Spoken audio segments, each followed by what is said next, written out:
हायकोर्टाच्या आदेशाप्रमाणे कलंगूट वाठारांत आशिल्ल्या 3 बेकायदेशीर बांधकामांचेर कारवाय। आदेशाप्रमाण कलंगूट पंचायतीन 2011तल्या डेमोलिशन ऑर्डराची दखल घेत 3 बांधकाम केले जमीनदोस्त। पेटिशनरान खंय ह्या बांधकामाबाबतची महत्वाची कागदपत्रां सादर केली ना। बिल्डिंग प्लॅन्स, कन्स्ट्रक्शन लायसन्स तसेच ऑक्युपन्सी सर्टिफिकेट सादर करून आशिल्ल्यान जाली कारवाय।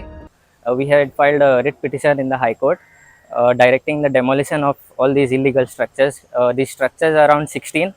So this is actually a full-fledged 4-star commercial beach resort they were running. So actually in the year 2011, the village panchayat had issued a demolition order against all these structures.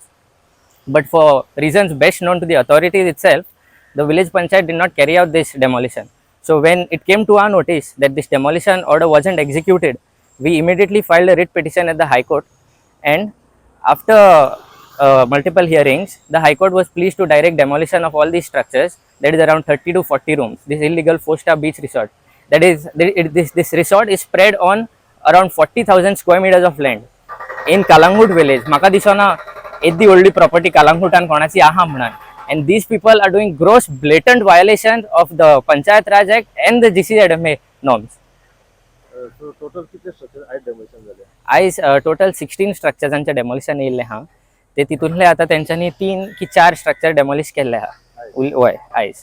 So आता म्हाका दिसता lunch break जाला, so ते उरलेले structure second हाफाक मोडटले। Firstly, we would like to thank our advocate that we engaged at High Court, that is Mr. Dharmesh Vernekar and his junior Mr. Jayavant Velip.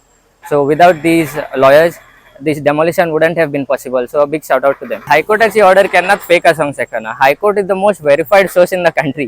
So you cannot just make a blatant statement saying that the High Court is fake. It may be you are fake. Okay, these people, I would like to point out one thing. These people that are there, त्यांका सोयी हा खूप जणांची इलिगॅलिटी point out करपाक।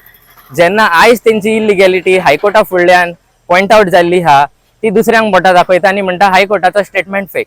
High Court order can never be fake. You might be fake. So this is just the issue. They are trying to just mess everything up. आज आता पेपराचे cutting आहे पब्लिश जे झालं टोटल फेक आहे म्हटलेलं। As per High Court order, sir. As per the High Court order, the newspaper article was published, sir. And the photos which were published, the photos ते नूत आहे की नाही? No, sir. All structures are included. The swimming pool also was not inside. No, all structures are included, sir. As per the inspection report and the demolition order, it is clearly mentioned that Seaview cottages, Palm Grove cottages, Papilo beachfront cottages and Villa Sol beach resort are all liable to be demolished, sir. This is as per the High Court order. We have filed a complaint 2010. आमची complaint आली पण 2010 file केली. So after 2010 मागीर तांकां पंचायतीन showcase काडली। 2011 तांकां demolition pass केले, टेन्शन कसलेच अप्रुवल नासले, पंचायत अप्रुवल ना, आय मीन दिस थिंग GCZMAचे परमिशन कसलेच परमिशन नासले। सो डिमॉलिशन पास केली 2011 टील डेटेड हो धंदो इलिगल चालूच आसलो। इतली वर्सां धंदो केलो, खूप पैसे केले। सो आम्ही कितें केलें, पंचायतीक लेटर केली, बाबा हें कितें चल्लां, अजूनय डिमॉलिशन जायना। सो आम्ही फायल केलें writ petition before the high court. High court directed immediately demolish this structure within 2 weeks till dated. So ते आज आयल्या डिमॉलिशन करपाक 16 स्ट्रक्चर। सो फार 3 स्ट्रक्चर मोडलेले आसा। सो आनीक कितले स्ट्रक्चर उरले ते सगळे कंप्लाय जावंक जाय as per the high court order. Total सगळे इलीगल आहे। सगळे इलिगल क्लियर म्हटलं त्याच्यात सँडी कट सगळे काट केला, इन्स्पेक्शन रिपोर्ट सगळे क्लियर मोडूंक जाय।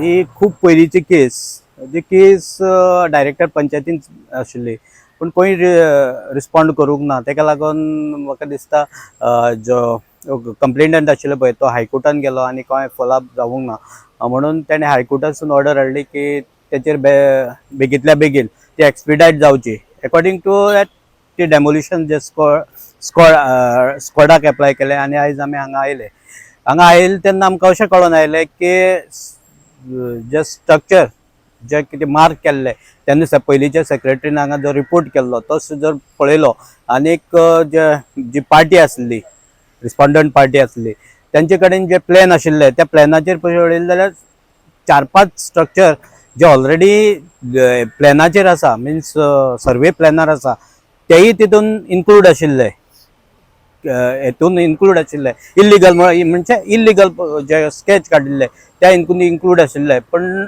जो प्लॅन पळयतकीर कळ्ळें की ते जे स्ट्रक्चर आसा ते लिगल आहा आणि दोनूच स्ट्रक्चर त्या प्लॅनार जे इलिगल दाखयताले. आता जे पार्टीन एका स्टेक एप्लाय केला, जे आपले जे बाकीचे स्ट्रक्चर आसा पळय ते स्ट्रक्चर लिगल म्हण त्यांनी क्लेम केला आणि जे स्ट्रक्चर जे प्लॅनाक नाशिल्ले ते आमी हांगा डेमोलिश केला. टोटल हायकोर्टाच्या ऑर्डरचे कितले स्ट्रक्चर दाखयले इलिगली? तशें काय ना, स्ट्रक्चर 6 स्ट्रक्चर आशिल्ले. 6 स्ट्रक्चरांतले 4 स्ट्रक्चर ऑलरेडी ते हेचेर आसा, जेचेर प्लॅनाचेर आसा. आनीक जे प्लॅनाचेर आसा, आमी जेन्ना प्लॅनाचेर जो स्ट्रक्चर आसा तो लिगल म्हण आमी ट्रीट कन्सिडर करता. पण खबर ना हेजे मुखार कितले एग्रेसीव जी पार्टी आसा ते हांव हायकोर्टाक हो कंप्लायन्स सबमीट करतलो. जर हायकोर्टान ते परत ऑर्डर पास केली जाल्यार आमकां एक्शन परत घेवचें पडटलें. आनी अशें आसतना मॅटर हो सबज्युडायज जालो परत एकदा की प्लॅनाचेर दाखयला आनीक आमी तो डेमोलिश करप जाल्यार ते आमच्या हांगाचेर उल्लट येवपाची शक्यता आसा. म्हणून बाकीचे जे स्ट्रक्चर आसा ते डेमोलिश करूंक ना. जे प्रेजेंट स्टेटस कितें आसा पळय तो कोर्टा मुखार हांव प्रोड्यूस करतलो, कंप्लायन्स करतलो. आनी समज कोर्ट सॅटिस्फाय जालो जाल्यार ते स्ट्रक्चर वाचतले तेचे.